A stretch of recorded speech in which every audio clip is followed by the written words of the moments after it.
Almost all American journalism is controlled by a few massive corporations. News Voice is a one-of-a-kind mobile app that tracks the bias and corporate interests that infuse the news stories we consume every day, and it's completely free to use. Go to newsvoice.com/Pakman to download it. So as I said, I have so much to catch you up on from this weekend. I took 2 days off from all of this. From time to time, this is really important to do. So when we were done on Friday early with the show, all the way through Sunday evening, I was basically trying to pay as little attention as possible to what was going on. Now, it's difficult because every time I do a Zoom chat with my friends, this is what they want to talk about, the virus, and I understand that. But when I reconnected with the news on Sunday evening, started to prepare today's show, an unconscionable amount of things had happened over the weekend. Every day is like a week in the old news era, by which I mean like 3 months ago before the virus. And at that point, every week was already like a month under Donald Trump. So these are strange times. And as I told you earlier, Trump has been ranting about the so-called ratings of his coronavirus press briefings, despite the fact that bodies are literally stacking up and being forklifted into the backs of trucks. One of the most tragic things we've seen in the United States for a long time. And this is another one of those horrible examples that shows Donald Trump's utter lack of concern for the human toll. It's really the absolute worst of Trump that we've seen.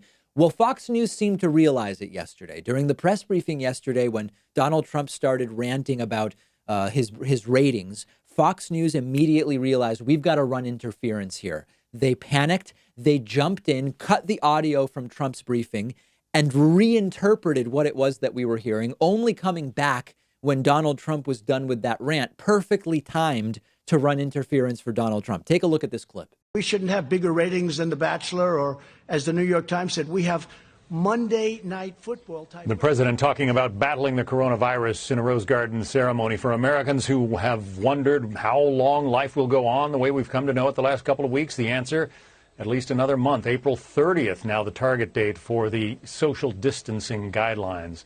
This as America takes the lead in the number of coronavirus deaths worldwide. Please stay tuned to this Fox station and Fox News channel for continuing coverage. I'm John Scott in New York.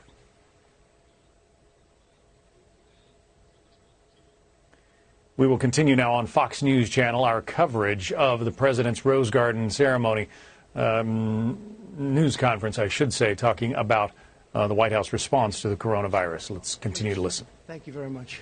Hilariously, the interruption is an anchor saying Trump is talking about battling the virus. No, he's not. He's talking about ratings. He's attacking the New York Times. He's saying that he's getting the ratings of The Bachelor and Monday Night Football for these completely unhinged gong show press briefings about the virus. But you've got to hand it to Fox. It's sort of beautifully done. They didn't just cut away. They actually had an anchor reinvent and reinterpret what Donald Trump was saying. Trump was ranting and raving against the New York Times and bragging about ratings. And the voiceover says, we're watching Donald Trump talk about fighting the coronavirus, which is not really what it was that we were watching at the time. This is why Fox News viewers have no idea what's going on. And by the way, we might get to this more tomorrow. Gabriel Sherman is reporting that Fox News executives are actually concerned about legal liability. They're worried they might start getting hit with lawsuits for downplaying the virus and spreading propaganda for so long. They ultimately booted that lunatic Trish Regan, who went on that coronavirus hoax rant that it's not criminal, but it feels as though it should be. And I'm not literally saying that, but it feels as though that rant that she went on a couple of weeks ago should have been criminal in some way.